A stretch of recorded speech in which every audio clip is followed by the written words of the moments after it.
Mga kahuan, panoorin ang video na ito upang alamin ang pinaka-latest na balita tungkol sa lagay ng panahon at bagyo. Update today. Sa kasalukuyan, may minomonitor tayong low pressure area sa loob ng ating Philippine Area of Responsibility. Huli itong namataan kaninang alas 3 ng umaga sa layong 210 km silangan ng General Santos City. At nakapaloob ito sa ating Intertropical Convergence Zone. So itong ITCZ yung salubungan ng hangin mula sa Northern at Southern Hemisphere. Dahil sa pinagsamang epekto nitong low pressure area at ITCZ, makakaranas tayo ngayong araw ng mga kaulapan at mataas na tsansa ng mga malalakas na pag-ulan sa malaking bahagi ng Mindanao, Visayas, Palawan, pati na rin itong southern portion ng Bicol region. Nananatiling maliit yung tsansa ng nasabing low pressure area na maging bagyo within the next 24 hours, pero patuloy nga yung ating monitoring sa weather disturbance na ito dahil magdudulot ito ng significant na mga pag-ulan sa malaking bahagi ng Mindanao and Visayas in the coming days. Dito naman sa area ng Luzon, dalawang weather system yung umiiral. Una, itong shear line ay yung salubungan ng mainit at malamig na hangin, magdudulot ng mga kaulapan at mga pag-ulan sa extreme northern Luzon. Samantala, silangang bahagi ng central and southern Luzon makakaranas rin ng mga pag-ulan.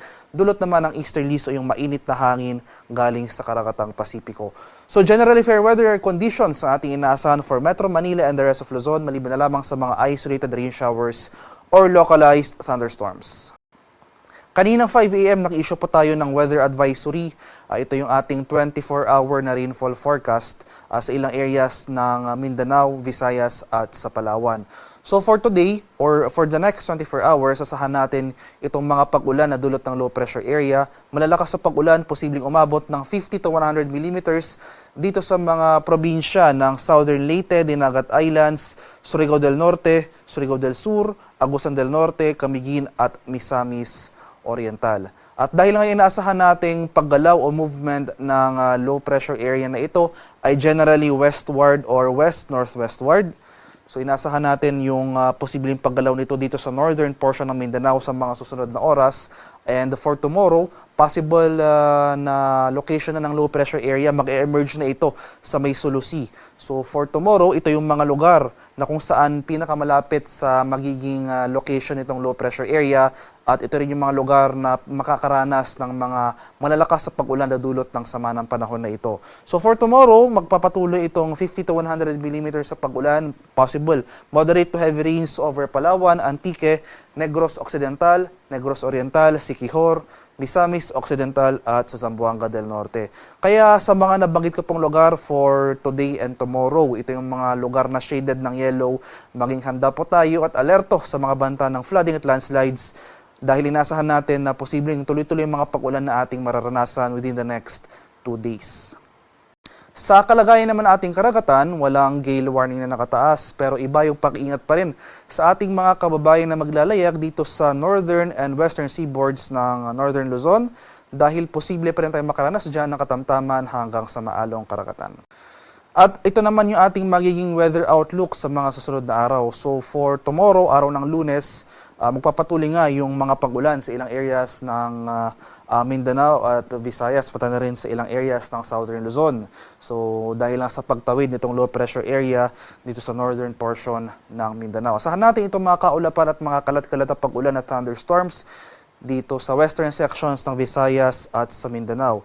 So dito sa area ng Zamboanga Peninsula, possible dito sa area rin ng Central Visayas, Western Visayas, Negros Island Region, dito sa area ng Mimaropa at buong Bicol Region makakaranas ng mga pag-ulan for tomorrow. So unti-unti na mababawasan yung mga pag-ulan dito sa eastern sections ng Visayas at sa Mindanao, pero maging handa pa rin po tayo sa mga banta ng flooding at landslides.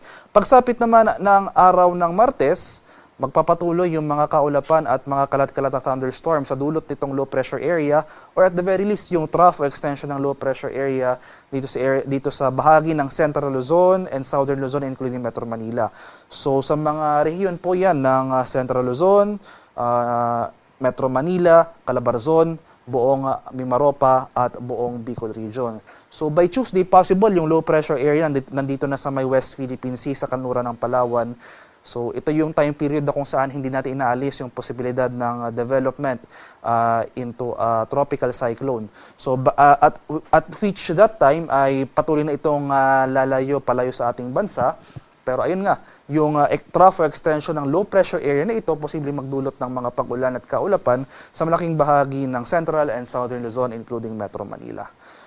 For Wednesday to Thursday, mababawasan na yung mga pag-ulan na dulot ng LPA at ITCZ. So generally improving weather conditions over most of Southern Luzon, Visayas at sa Mindanao. Pero dahil naman sa epekto ng shearline, ay makakaranas tayo ng maulap na kalangitan at mga kalat-kalat na pag-ulan, pagkulog at pagkidlat sa may Batanes at sa Cagayan. Ito namang eastern section ng Luzon for the next 4 days ay generally fair weather ang mararanasan, pero since yung weather system na makakaapekto sa silangang bahagi ng Luzon ay yung easterlies o yung hangin na nanggagaling sa Karagatang Pasipiko, asahan natin yung increased occurrence ng ating thunderstorms, especially sa hapon o sa gabi.